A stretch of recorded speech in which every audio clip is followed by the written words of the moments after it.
Hello and welcome to Witch Please, a fortnightly podcast about the Harry Potter world. I'm Marcelle Cosman.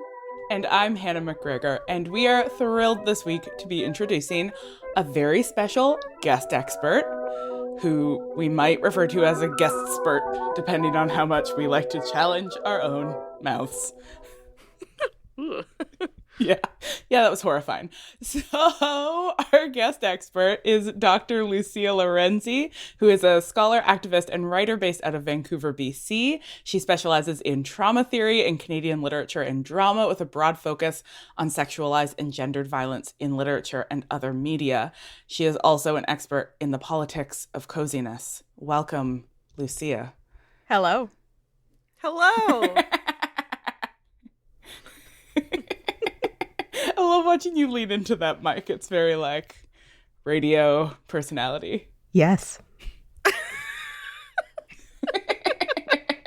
So I thought, since we have a coziness expert on this episode, and since this is the first episode we are recording in the autumnal season, and because we are having a conversation today about trauma, which can be a hard topic, I thought maybe we should spend the sorting chatting about, not sorting, but cozy things. How do we feel about having a conversation about coziness? Very good. I think this is great. Very positive.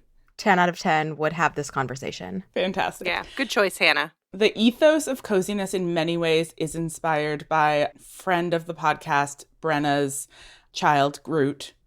That is a pseudonym. That is a publicity pseudonym. Who, as a younger child, used to demand that people, quote unquote, make baby cozy.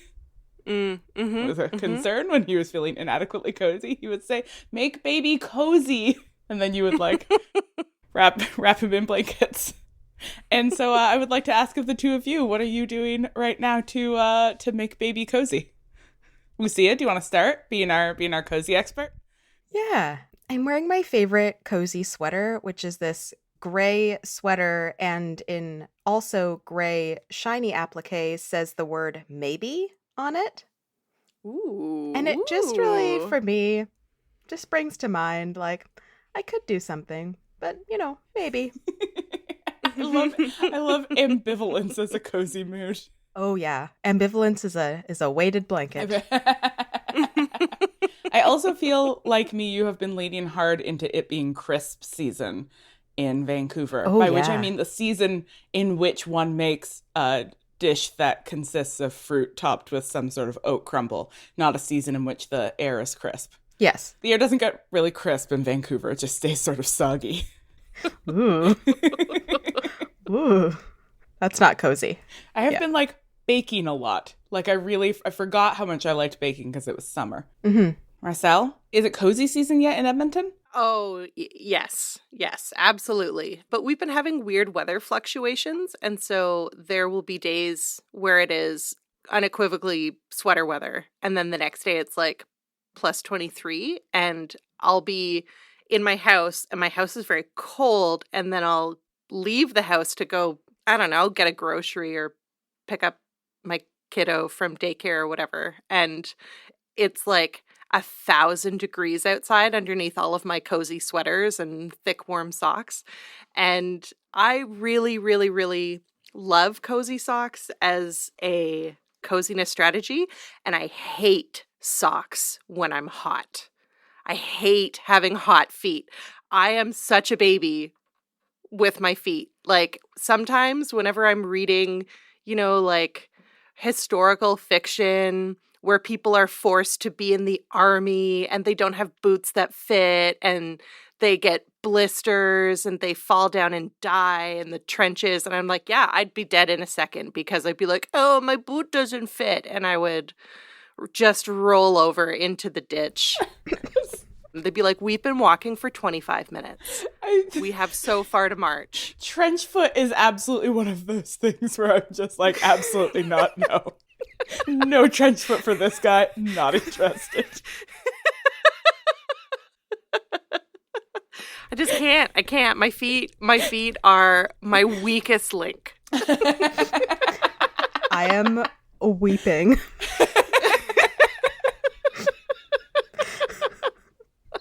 Sorry, this was supposed to be a segment about coziness.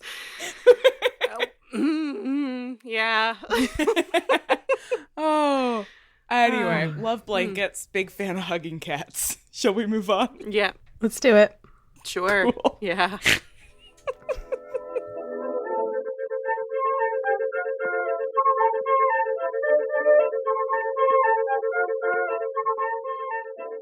Hey, Marcel, did you know we've been saying it wrong this whole time? Apparently it's just revision, singular.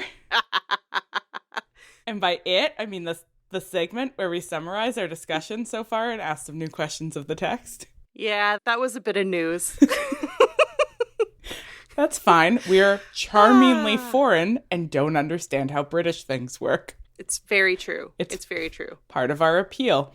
So, so far, we have talked about Harry Potter and the Philosopher's Stone from 4 different perspectives. We have looked at it as a chosen one narrative and talked about conventional narrative structures and how those inform, the way that Harry encounters the wizarding world, the way that people respond to Harry.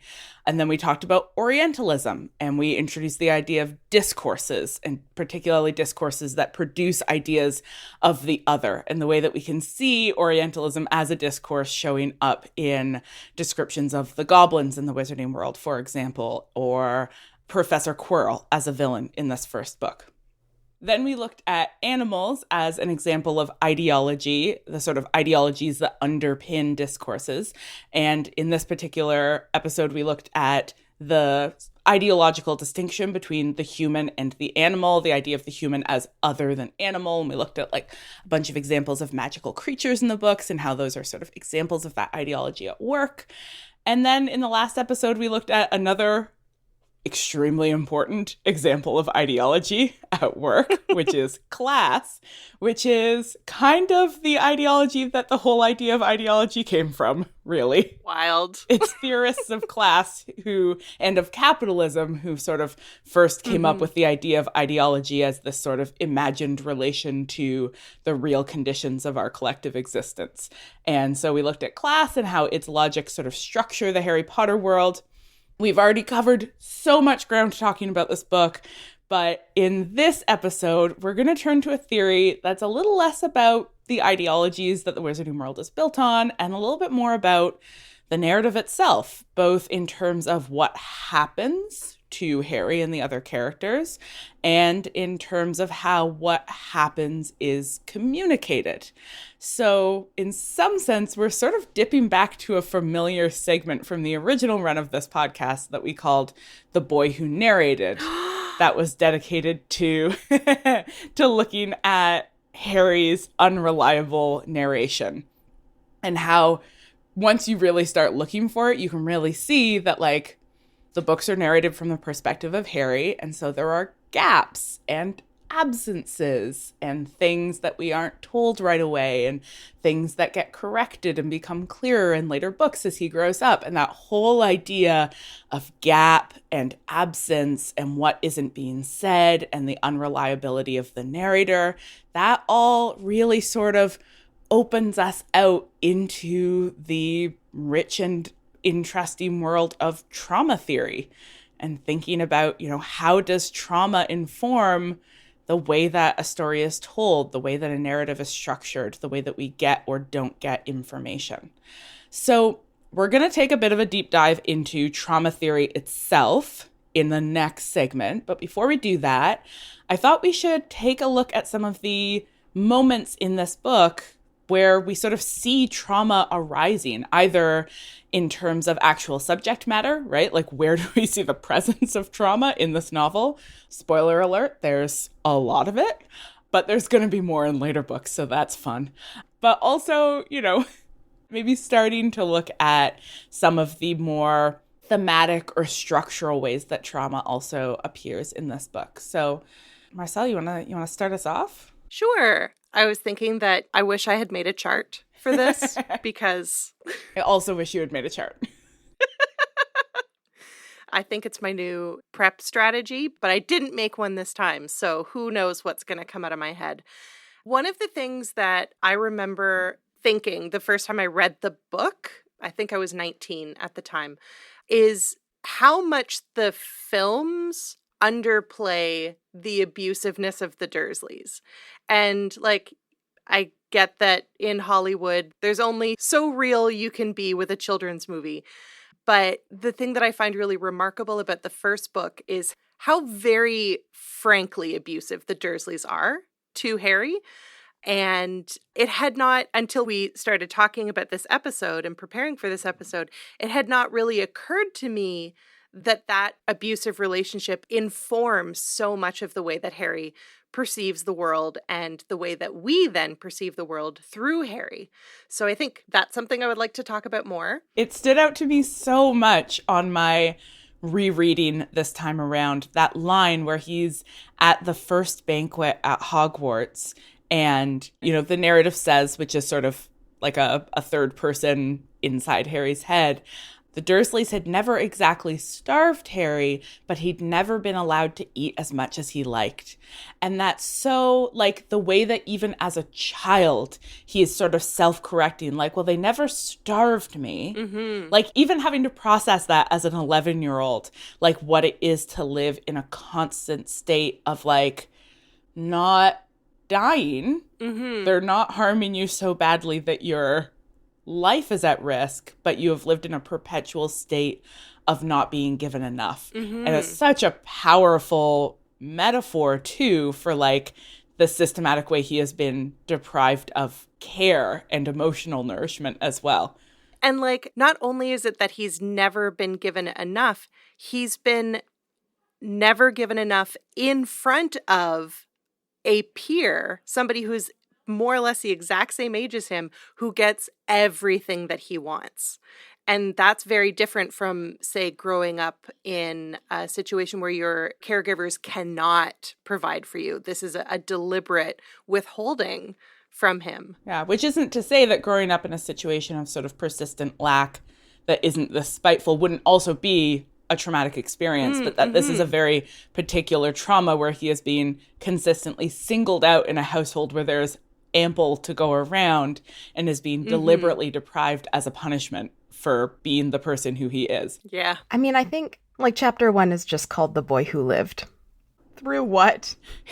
My God, right? Like, so for a bit of context, like I am of the age where my peers were reading Harry Potter and I just didn't. And I first started reading them a couple of years ago and remember very vividly opening this up and being like, The Boy Who Lived, were there others?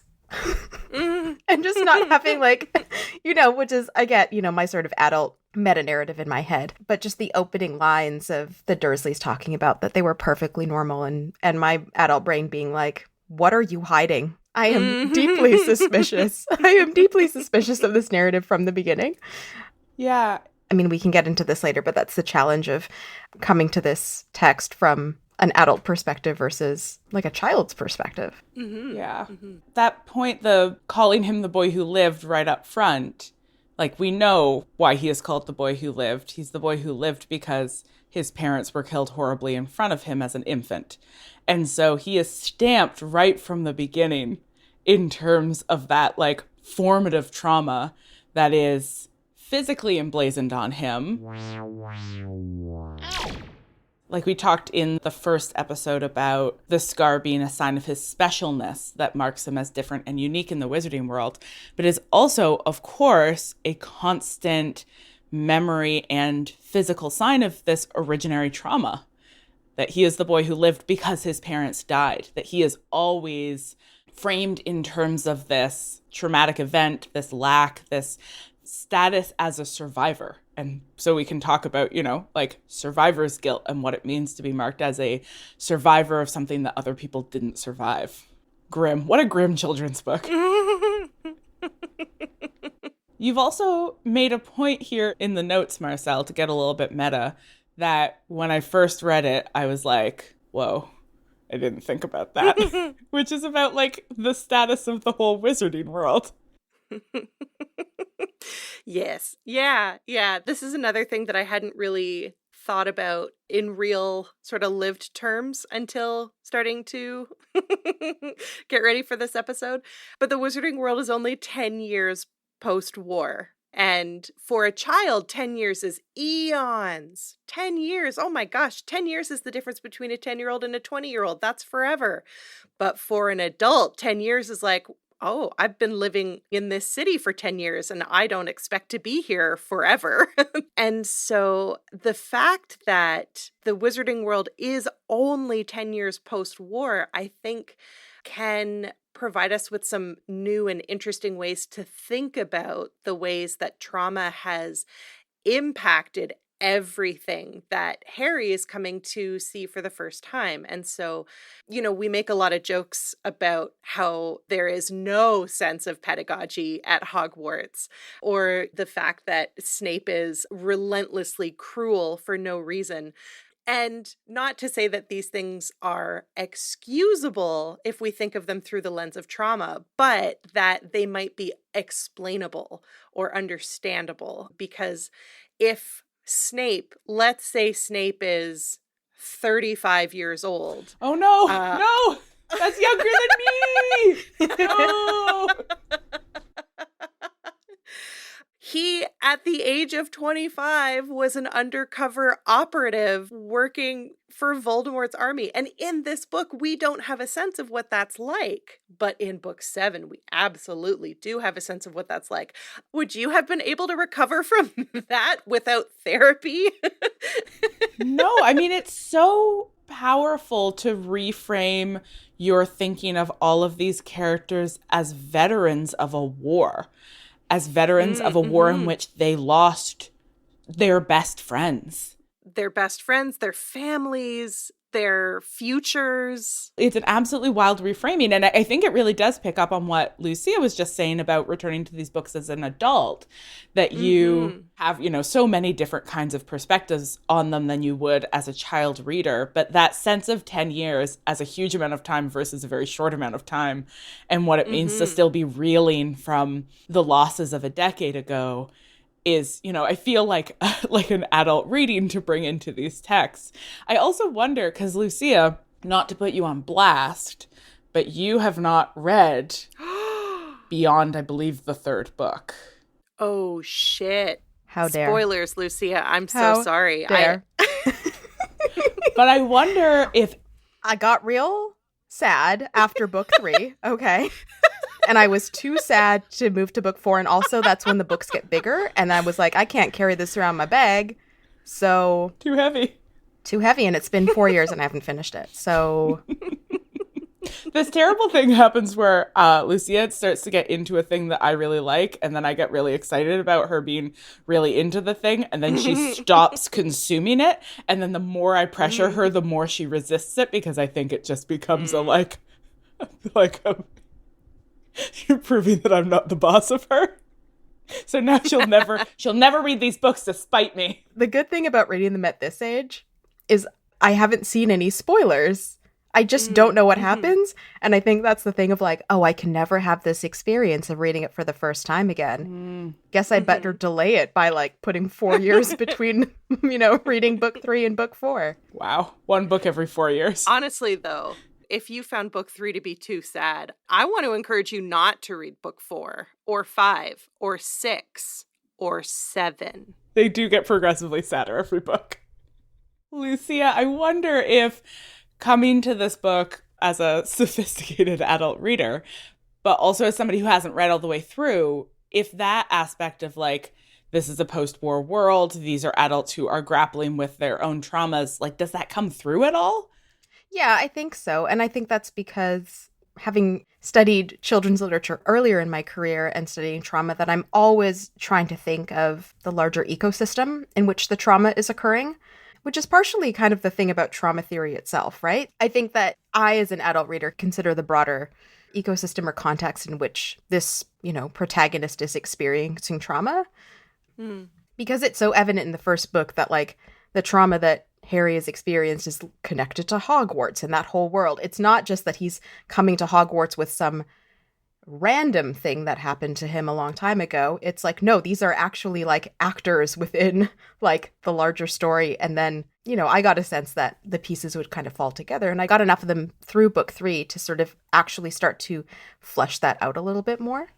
Yeah. I don't think I'd really thought about it in terms of like the faculty are trying to teach and they're like exhausted and tired and their colleagues are gone or their friends. Yeah. Bleak. I swear this book is fun, but it just... I mean, I thought it was until until today. There's lots of sort of moments and questions that we can look to and say like, oh, you know, I wonder if we can account for some of the odd behavior via like thinking about the sort of context of trauma in this world. As I was sort of thinking through illustrative moments, I came back to the Mirror of Erised in particular as this moment where it's framed as being about desire and longing and dreams. That's what the mirror shows you, you know, your heart's deepest desire. And when Dumbledore worries about it, he says, you know, it doesn't do to dwell in dreams and forget to live. And so the narrative absolutely frames it in terms of a sort of, to get Freudian, like a psychic lack. But the actual things that people see really suggests that, at least to some degree, what the mirror is revealing to you is some sort of fundamental traumatic lack. Like something that you're longing for it is so intense because it signals something that is missing from your life in a way that is like harming you, right? So Harry sees family. He's the boy who lived when his family died. Like there's no more fundamental absence for him. Ron sees specialness, like being regarded as significant and noteworthy in the eyes of the people around him, which is obviously a trauma that he carries through the whole series, right? It comes back again and again and again. I know that sort of lots of people have hypothesized the significance of the warm socks that Dumbledore sees, but I think we can also think about that as pointing towards sort of family and intimacy and home life and things that he has also lost due to, you know, the sort of traumatic prehistory of his character. And it's interesting to think about that scene in particular as one that's telling us, you know, right at this turning point of the novel, one that's telling us like how to respond to trauma. Like, all right, it's bad, things were bad, but our job is to like keep going forward, like charge on. It was a very sort of keep calm and carry on attitude, right? Doesn't do to dwell in dreams. Just power forward, traumatized 11-year-old. What do you think? I feel complicated. I think you're right, Hannah. I had not thought about the Mirror of Erised in that way. And I am fundamentally compelled by your reading of it. We also, on this podcast, tend to give Ron a really hard time. We do. Poor Ron. I know. I mean, Ron is a real dipshit later on multiple occasions. But, as I said with Snape, we might think about these signals as demonstrations of his lack and his experience of trauma. And while that doesn't excuse his dipshittery later on, it might help us to maybe understand it a little bit more instead of just assuming that he's an asshole because he's an asshole. That he's operating out of a place of feeling like he wasn't wanted. Yeah, he was the second last child before his mom managed to have the daughter she actually wanted to have. And it's easy for us as outsiders whose understanding of the narrative is mediated by Harry, who feels loved by this family, to see that Ron's family loves him. But that may not be Ron's experience of his family, right? Yeah, that's real. Can we talk about the Sorting Hat as a traumatic moment? Yes. Yeah, go. I think it's because I came to this so late in life and I had already taken a billion Sorting Hat tests online before where I'm like, given the personality that I have shaped over the entirety of my life, am a Ravenclaw. I'm a Hufflepuff, by the way. Hannah told me so. What are you saying? I aggressively informed Lucia she was a Hufflepuff. Yeah. Wow. Yeah. And I I still think it's rude, but I agree that it's correct. I'm not happy about it, but I'll live with it. In the movie as well, the Sorting Hat is this sort of kind of uncomfortable but joyful moment of like initiation. Mm-hmm. But I'm just reading in the text, Harry is so nervous. And I'm reading it, and Ron is like, it's some sort of test. Fred said it hurts a lot, but I think he was joking. And Harry's like, oh my gosh, I'm having a panic attack. His imagining that he's going to get up on the stool and the hat's going to be like, ooh, sorry, not actually a wizard. You are going to have to go. Yeah. And especially, I think, once he learns about, like, the different houses and what they mean, and this idea that Gryffindor is like, you're brave. Like, Hufflepuff is good. Mm-hmm. Hufflepuff and, like, its tenderness certainly sort of makes sense. Like, if you sort of read all of them as, like, different responses to trauma, like, I'm going to be an intellectual. I'm going to be really empathic. I'm going to be a Slytherin. Like, it all kind of makes sense. Like, you could certainly, like, sort yourselves into houses based on that. And I think that that moment of having to undergo a test and his fear, his great fear that like failing a test isn't just like a crappy thing, but it is something that might cause him to be humiliated and punished. That makes the, are you sure it's not Slytherin? And he's like, absolutely not. Get me out of this. And like that sweaty feeling, like it's not celebratory, like it's just Harry being really sweaty after this horrible moment. I love that idea of the houses as being the different ways you respond to trauma. That's so interesting. As a Ravenclaw, I 100% identify with that. Like, well, we're not going to feel this because feelings are a fool's game. So if I could just intellectualize these experiences immediately, that would be ideal. Thank you. Then I'll be fine and they can't hurt me. Yeah, exactly. Because they're ideas now and ideas can't hurt you. Oh, wow. I've never had a feeling you can't prove it. But in that moment, the idea that Harry is like not just choosing what house he's going to be in, but he's choosing the way he is going to respond to what has happened to him. Like, are you going to translate this prehistory into bravery and heroism and courage? Or are you going to translate it into protectionism? Sort of privilege and status and protectionism, right? Because there is something about Slytherin that is really about sort of building walls around a select few and sticking to your own kind. And that is also its own kind of trauma response. Absolutely. In that moment, he's sort of, offered this choice, which does sort of make sense why it's framed as a choice for him. Because in that sense of like, how are you going to respond to things that happen to you that were outside of your control? You do have, hypothetically, some control over how you respond. Hypothetically. Hypothetically. Well, you know what? We should investigate further whether or not you do have control. I feel like maybe we need a little bit of theory to help us out. What a good idea.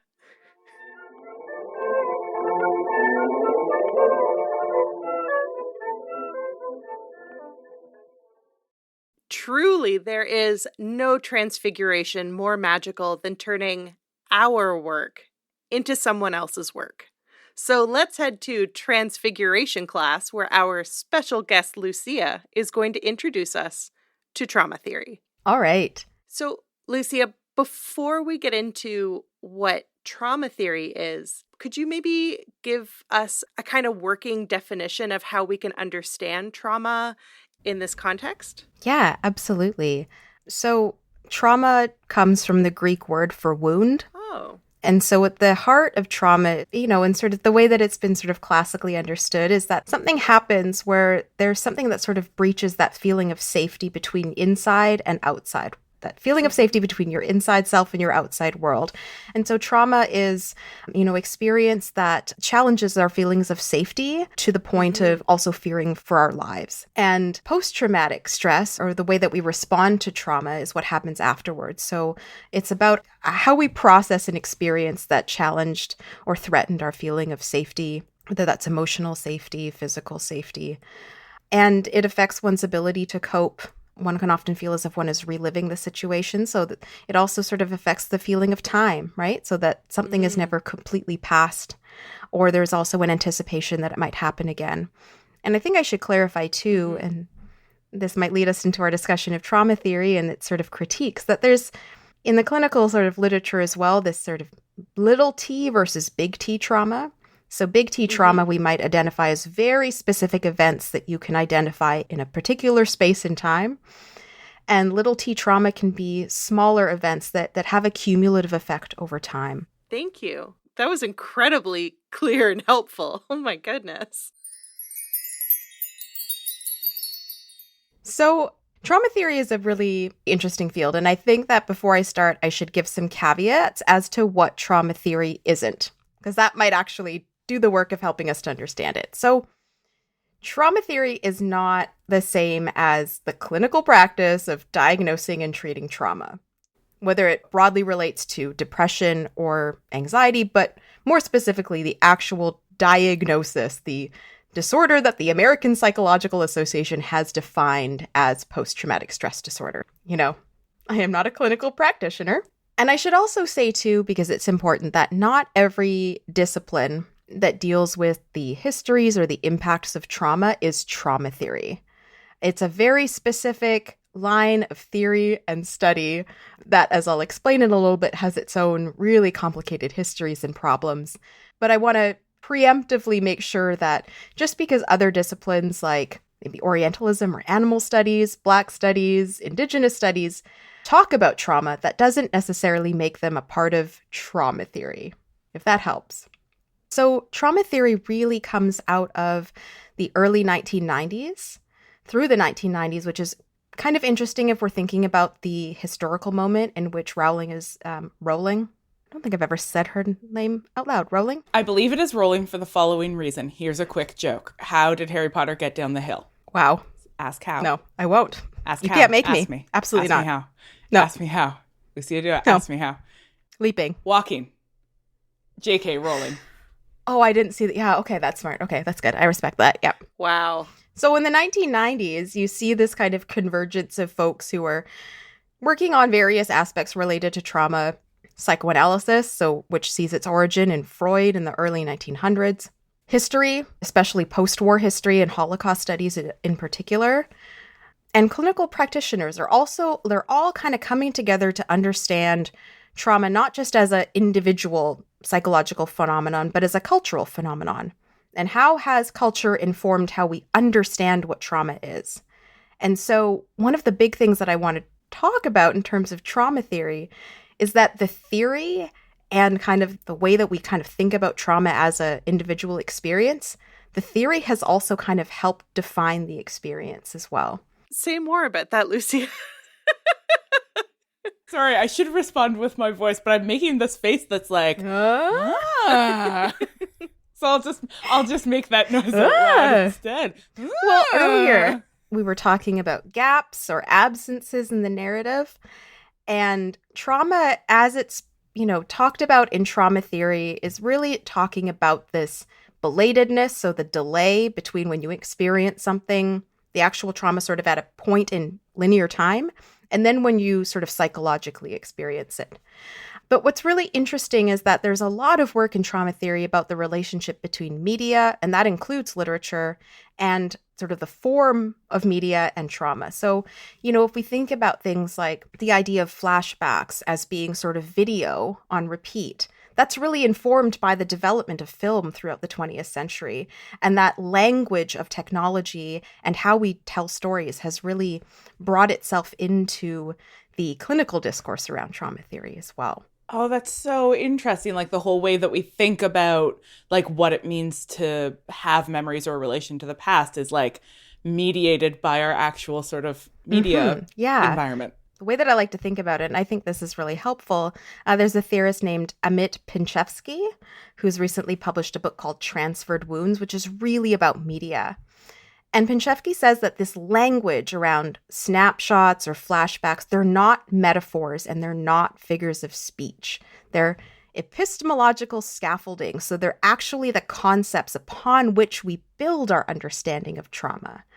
And so when we're talking about texts or films that interrogate trauma, I think we need to think kind of critically about how the form itself is invested in a particular narrative around trauma, right? So if we have a book that has a lot of gaps or absences in it, does that reflect our understanding, particularly a clinical understanding, that traumatic memory involves things that you can't remember?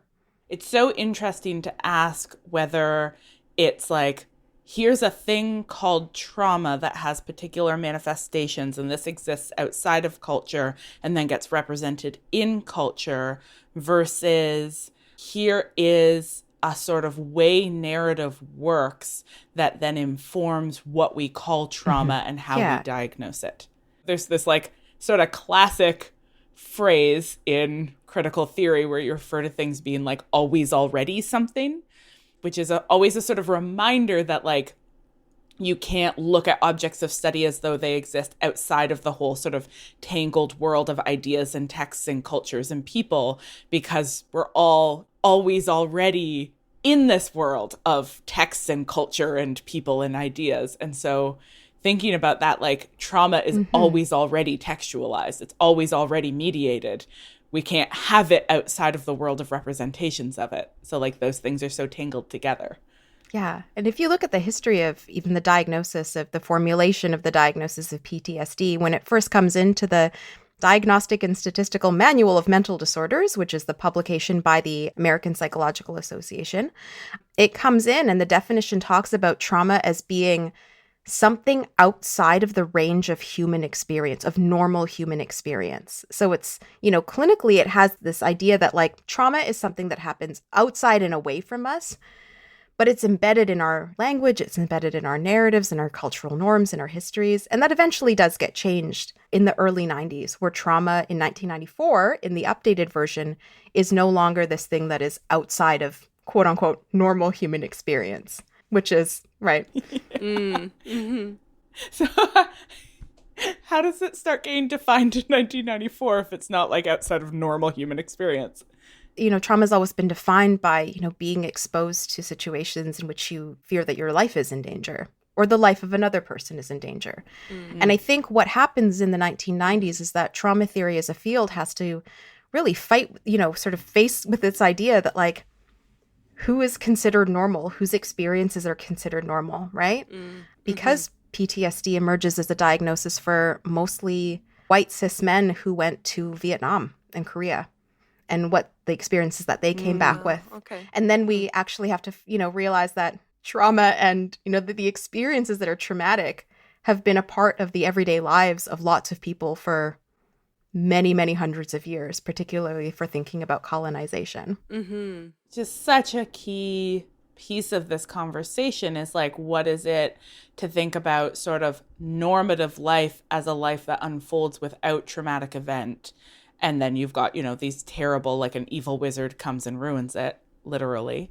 But otherwise, everything would have been fine were it not for the evil wizard, versus thinking about trauma as a sort of systematic function of the way that the world has been organized, such that some people are constantly exposed to heightened forms of trauma in the form of white supremacy, in the form of colonization, that are actually like a function of the sort of normalcy that, people like Harry are sort of, their lives are expected to have, which is, a much more, like you said, a much more sort of cultural understanding, right? An understanding of trauma that insists that you widen the lens and look at the way a world is actually made up, rather than fixating on sort of an individual's experiences and looking at those experiences as more or less sort of aberrant from what one would expect would be the norm. Like trauma is a muggle experience in and of itself. It doesn't just happen when wizards show up. Trauma, it's for muggles too.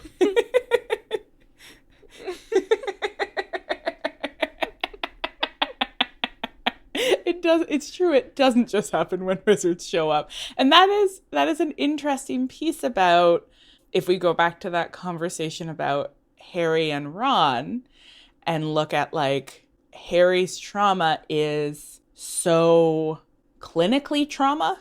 Like it's so like, here are some real bad things that happened to you when you were a kid. They are capital B bad. Mm-hmm. And then thinking about the difference between that and like a sort of like latent ongoing sense of non-safety that emerges just around a particular household dynamic, that like as a child you are not able to distinguish between something that's actually threatening your life and something that just makes you feel unsafe, because those aren't really sort of readily distinguishable. And so, you know, can you experience some level of benign neglect as traumatic? Like there's really different registers happening there that I think are a reminder of how sort of context specific and complex these experiences are, even if there is sort of this like ready example the text provides us to go to. And it also, I think, ties back in really helpfully to what Marcel pointed out about the sort of larger context of the wizarding world and like what it means for everybody to be collectively living in a world that has experienced these sort of larger traumatic events, you know, which is much closer to that sort of post-war, like Holocaust studies kind of sense of trauma theory, particularly because that like first Wizarding War is like kind of an allegory for the Holocaust. It looks sloppily because I don't think Rowling's great at allegory. Yeah. I don't think it's her strong suit. So I still have some questions, Lucia. Is that okay? Mm-hmm. Can I ask you some questions? Yeah, totally. So in our next segment, we'll come back to sort of the specifics of Harry Potter and unpack them using the lens of trauma theory. So, Lucia, for you then, as a scholar of literature and as a scholar of trauma theory, how does trauma theory help us to understand a work of literature? So how does it help us to understand the world building function, or the way that we might understand the characters and their motivations and their behaviors? Yeah, I mean, it's a great question, especially because trauma theory in the 1990s, it's literary trauma theory in many, many ways. And it's really concerned with trauma as being something that's at the level of language. What we can and cannot represent is basically, at its simplest, what the crux of trauma ends up being in trauma theory. What can you represent through language, and what is unspeakable or unrepresentable? And I think, you know, if you're looking at genres like memoir, it's maybe a little bit sort of not easier, but you can sort of see the kinds of, you know, gaps or absences, and the form might be a little bit more predictable. When you're looking at literature, particularly fantasy literature for a youth audience, the kinds of tactics that you're going to use to represent trauma, I think, are going to be quite different, which is why I think you have trauma that's really specifically represented through the physical. So whether it's the scar, the sorting hat, the mirror, there are these touch points, these flash points, to be able to talk about what language itself can't really get at. I think in terms of looking at it sort of literarily, is that a word? Literarily? I think it's important not just to look for gaps and absences, right? It's not important to just look for what characters do or do not say, but for sort of the broader narrative, right? Like, you know, again, that's why I kind of come back to the beginning of it, right? Like the boy who lived. What isn't being said? What is implied in talking about someone who lives? At its most basic, the reason why I think trauma theory is really valid as a sort of analytical framework is because it helps us to think through what is really hard to talk about. And you see these literary texts that are kind of sometimes going around trauma or crisscrossing it in different ways or mirroring it in order to try and make sense of it. And that when you're reading a text through trauma theory as a lens, you're not going to expect it to be laid out very clearly for you. Like, the character's not going to say, and I was diagnosed with this. And like, it's not like a clinical set of notes on a case study of a character. But for engaging with the fundamental difficulty of literature, which is that language is insufficient at the best of times, and particularly when it comes to difficult things, when things are hard to represent through language, when we don't have words for them, when we maybe can't remember it. Trauma theory is a way of engaging with the fact that books kind of, to use what Hannah said, always already fail in representation. And we have to really navigate the limits of that failure and also the possibility of that failure. That really makes me want to ask some questions about the difference between, like, justifying a character's behavior versus recognizing their in-text trauma versus thinking about how the text as a whole is structured, which I think is a good conversation for our next segment.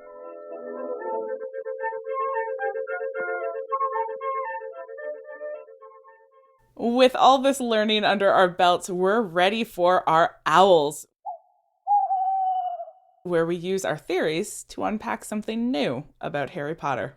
Hannah, do you think we're going to find out from a listener that it's actually pronounced owl? That, like, the plural for owls is actually owl? Fingers crossed. We're ready for our owl. So just like with the other theories that we've introduced, trauma theory is a way of helping us to understand the text. But that doesn't mean that it excuses the abusive behavior of characters or excuses the wizarding world's broken and oppressive systems that we see at work. I want to talk about Snape a lot, but I also don't want to spoil the 7th book for Lucia because Lucia hasn't read past the 3rd book. So I think we should come back to this conversation in 5 books. Love 6 it. books? I don't know how to count. In 6 books. Okay, so we're not going to talk about Snape right now. I think we can certainly talk at a high level without going into the specifics about the idea of the adult characters as being also sort of survivors of this collective experience of trauma, about, Harry being a survivor. And like what really interests me and stands out for me about what Lucia was saying is the difference between sort of as a reader functioning like an armchair psychologist whose job is to diagnose the characters in a book and use those diagnoses as a way to like excuse harmful behavior. I mean, I think it's a thing we see quite a lot in the fandom around Snape in particular, but around, I think certainly we've had people suggest, and I don't want to get too far into this, but suggest similar things about like, how much is Voldemort a function of Tom Riddle's trauma? Like, how can we sort of psychologically read these characters versus what trauma theory itself encourages us to do, which is not to treat ourselves as though we are armchair psychologists, but is to actually attend to the narrative itself and to ask, like, how is the way that this story is structured, the language that's used, the way things are actually put together, what does that tell us about, how this book is navigating or thinking about or representing trauma?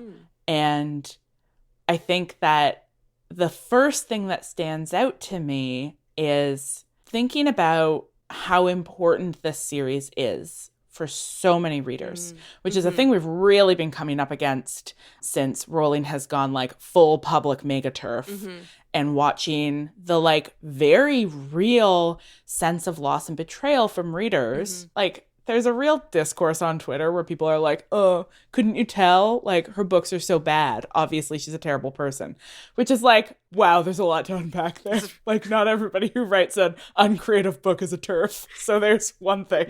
Also, we could start with that. There are a lot of people who have written great works of literature who are also terrible people. So like the one does not necessarily implicate the other in any way. There's no causal relationship between sucking and the quality of your book.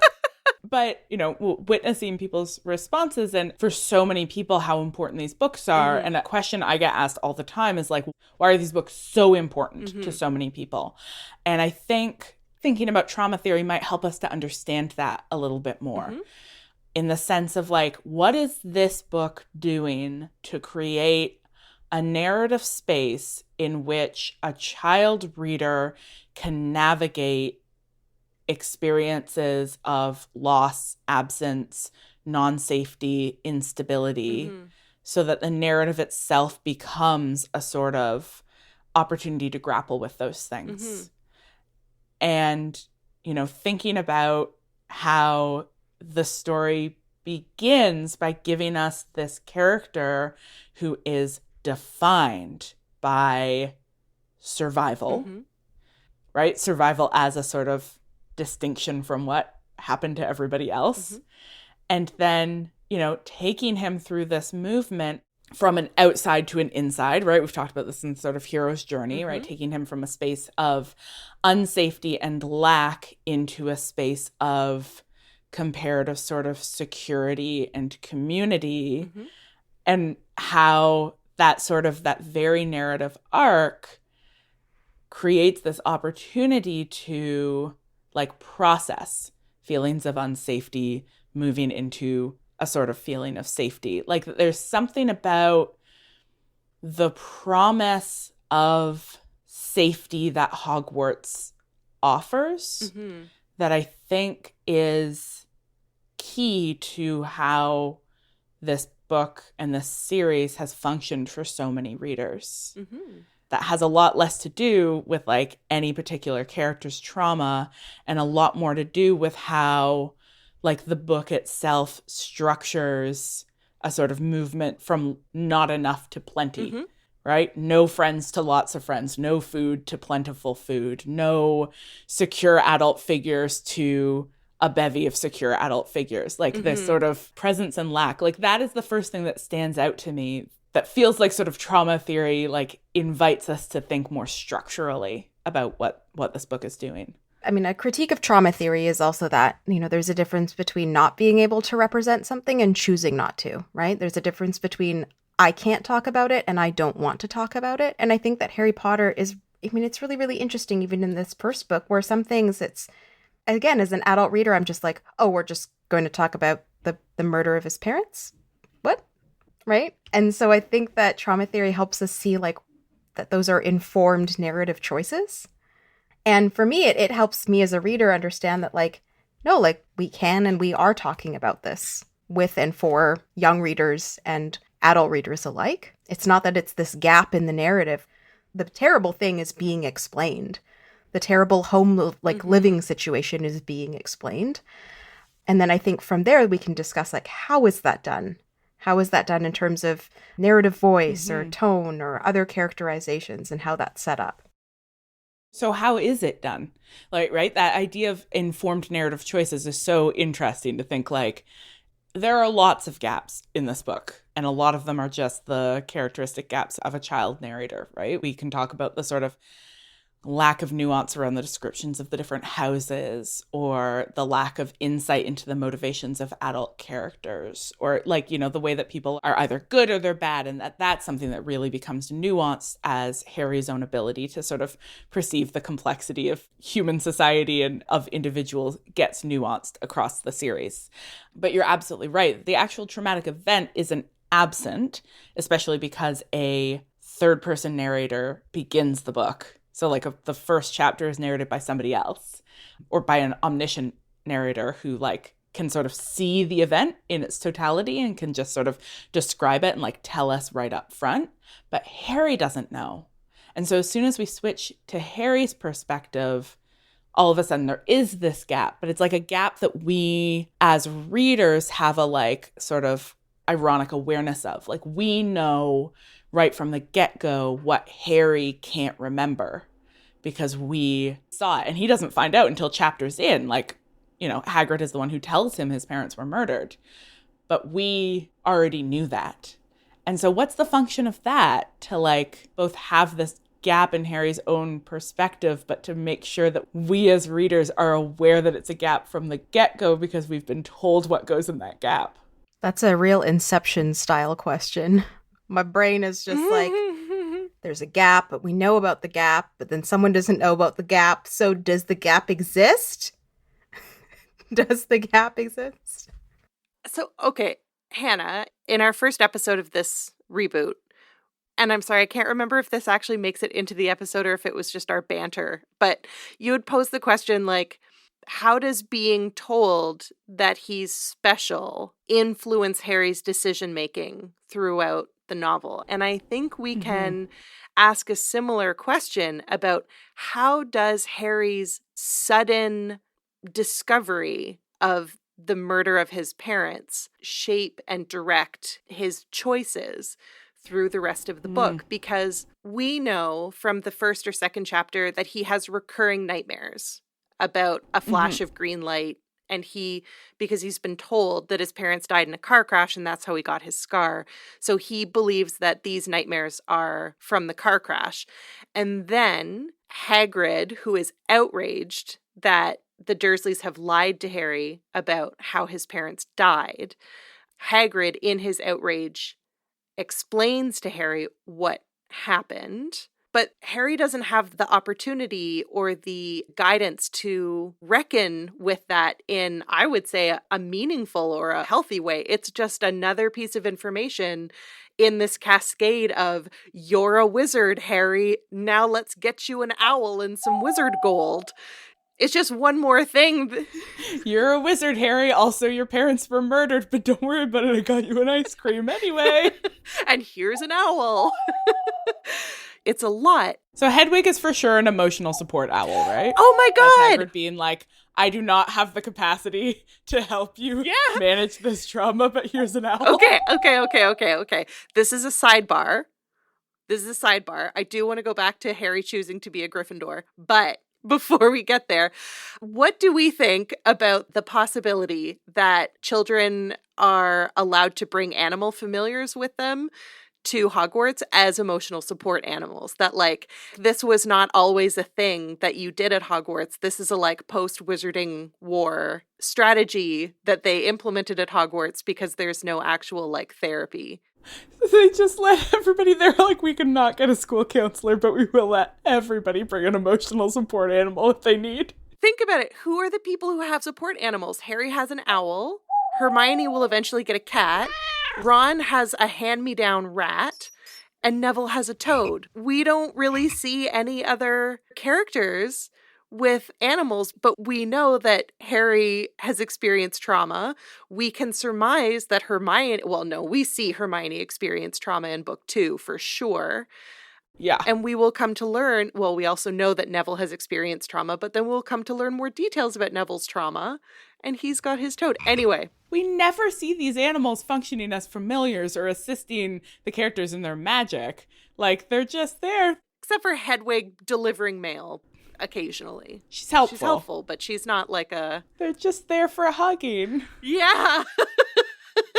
Anyway, that was a sidebar. What a thrilling and exciting opportunity. I mean, it's a sidebar, but it's a sidebar I want to keep going down because I'm also like, how does the emotional support animal that you have reflect the way that you sort of process or relate to your trauma? For example, Hedwig as an emotional support animal, that's not an animal that you like hug or are cozy with or sleep in the bed with you, right? She's sort of distant and like she's attentive, but she's not super attentive, which sort of suggests this, like, he's maybe not super ready to like internalize these experiences, but she's sort of like there for like companionship, like when he is ready to actually process it. And will flood you with letters, flood you and your house with letters, being like, it's time to face it. It's time to face something. Oh my God. Letters that are metaphors for filling in those gaps that you're not yet ready to process. Oh, yeah. Yeah, just letters everywhere. Oh, my God. Just a house full of letters flying through the air. Scabbers, who is just a colossal disappointment. Which we'll talk about in book 3, but, I was like, colossal disappointment, and also, as it turns out, not a rat. This is incredible. I love this so much. Let's return to the question of... Okay, so Harry choosing to be in Gryffindor. So both you and I, Hannah, are enchanted by Lucia's thinking of the houses as different ways to like process and negotiate trauma. So to me, it makes sense that because Harry is being put in this position in which he needs to just keep calm and carry on, it makes sense that of course he's going to choose Gryffindor, even though he doesn't really know what he's choosing, but he's just like, he just has these like little snippets of ideas. And so just like buckling down and moving through, it makes sense to me that the Brave House is the choice that he makes, because so much of the way that he is expected to respond to his many traumas is by just braving it, just going. Oh, you're a wizard? Go. Hermione too. That expectation is so key, because what is Harry basing his sense that he wants to be a Gryffindor on? It's the fact that he met a few of them and they were nice. Like, that's what he's got. He has no deeper understanding of the world of the houses. He just met some Gryffindors and they were nice. And when you think about, like, what might a child use to model the way that they respond to traumatic events, I mean, both the text itself sort of offers these models, but also, like, you look to your peers, you look to people around you, you look to just, like, you know, how can I see the different options that I have? And so it's like, you know, he enters this world. The first people he meets are these Gryffindors. And he's like, cool, well, I'll do that. Like, what if Harry had run into a friendly Hufflepuff family on his first day visiting Diagon Alley, and they had been really, really nice to him and helped him navigate this world? And he would have been like, well, I guess I want to be a Hufflepuff because I met them and they were nice. And it feels like with being brought like a metric ton of letters, that like the insistence of like, you can't ignore this. You're a wizard. This isn't a choice. And then the hat being like, are you sure you're not a Slytherin? Like, I see that as like this moment where Harry's like, I have agency. And it might not be a lot because I didn't choose to be a wizard. And I didn't choose all of this other stuff. But it feels like a really, really important moment of asserting agency within Hogwarts, because Hogwarts is not a place where you automatically get agency to do whatever you want. Yeah, it's true. He doesn't actually choose to be Gryffindor. He just chooses not Slytherin. He's just very specific that he does not want to be Slytherin. It's anything but Slytherin. Yep. Yeah, it's absolutely a first moment of agency in response to these like overwhelming things happening all around him and to him. You know, it's so interesting to think about the function of all of these gaps and all of these absences throughout this text, and how like the whole book seems to be an arc from like not knowing to knowing, from not understanding to understanding, right? That there is this sort of structural sense that the goal is to fill in the gaps. The goal is to take what you can't remember and remember it, to take what you don't know and know it, to take what you don't understand and understand it. Like, that is the movement through the narrative. And like, I constantly find the first chapter of this book to be an interesting theoretical challenge, because it is so odd in so many ways in terms of a sort of opening framing. But once we are dropped into Harry's perspective, it's like everything about his life is unexplained. He doesn't know what happened to his parents. He doesn't know why he has these nightmares. He doesn't know why the Dursleys treat him the way they do. He doesn't know why weird, inexplicable things keep happening to him. Like, he just doesn't know any of it. And then the book is a series of answers until we reach an ending where it kind of seems like everything's been answered. Like, we get it. Everything's been resolved. We know what those nightmares about. We know what it means to be a wizard. We know why the Dursleys treat him the way they do. We know everything, and the ending is settled. And then with each subsequent book, we encounter new gaps and we find new questions. And so it becomes this iterative process that it's like, at the beginning, you don't know things, and then you go to Hogwarts and you learn the answers to those things, and at the end that you know them. And then at the beginning of the next book, here's a pile of new, more complicated things you don't know. And then you go back to Hogwarts, and then over the process of the year, you come to understand them. And they're usually that's not happening in the classroom. Usually that's happening around other situations. But like, it is this sort of process of like iteratively filling in gaps and then encountering new ones, as though like at a textual level, the books are both making an argument that like gaps can be filled, trauma can be healed, what is absent can be turned into presence, but is also showing that it's like an iterative process, that there is a movement towards healing and a movement towards resolution, but one that is never completed. Mm-hmm. And I think, too, that, like, there also comes a point in the series where not only are we introduced to new gaps, but we start to get information that informs us of gaps that we were not previously aware of. So, like, Exactly. Mrs. Fig, for example, who we learn of in the first book and then actually turns out to be a person of interest later on, which I won't say anything about, Lucia. Yeah, the new gaps don't only come from new traumatic events, of which there are plenty throughout the series, but also come from Harry's own shifting understanding and his own sort of constantly more sophisticated ability to grapple with the world, right? So like Snape, for example, becomes more of a narrative gap the more Harry is able to sort of look at this person and like try to account for his behavior. It's like when you're playing a video game and you do a level for the first time at the easy setting and then you like up the difficulty and keep going. And it's like you're going through the same sort of set of challenges over and over again. It's got this recurring feel to it, but also the like difficulty rating keeps getting amped up as you go. I really like your point though, Hannah, about like being that these gaps are constantly revealed, but they're not always like a gap is where is the trauma? Where is it? I know it's around. I mean, if you look at trauma theory as a field and lots of the critiques that have come up, particularly in the past 20 years, because trauma theory is so based on Freud and his theory of repression, it's sort of like sometimes it's not individually repressed, it's that other people are deliberately hiding information, which is what we do as a society, but also that gaps and absences are a part of our daily life as well. Like, I don't know what I had for lunch a week ago, right? Like we forget things, we forget good things, we forget joyful things. And not because it's sort of traumatic, but that it just, brains can't hold all of that.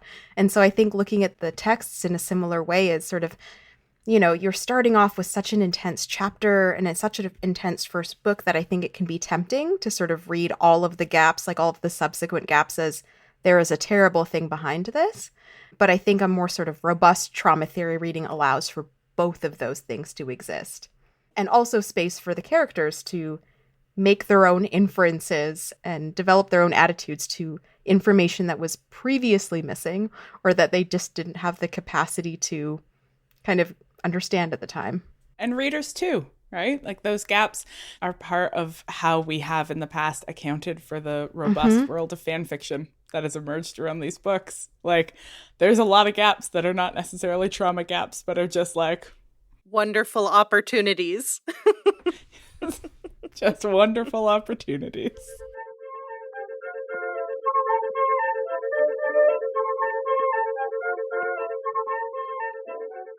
Thank you, witches, for joining us for episode 5 of Witch Please. You can find the rest of our episodes by heading over to notsorryproductions.com or ohwitchplease.ca, or of course, wherever podcasts are found. Witch Please is produced in partnership with Not Sorry Productions and distributed by Acast. Special thanks to our brilliant and ever-patient producer. Greetings.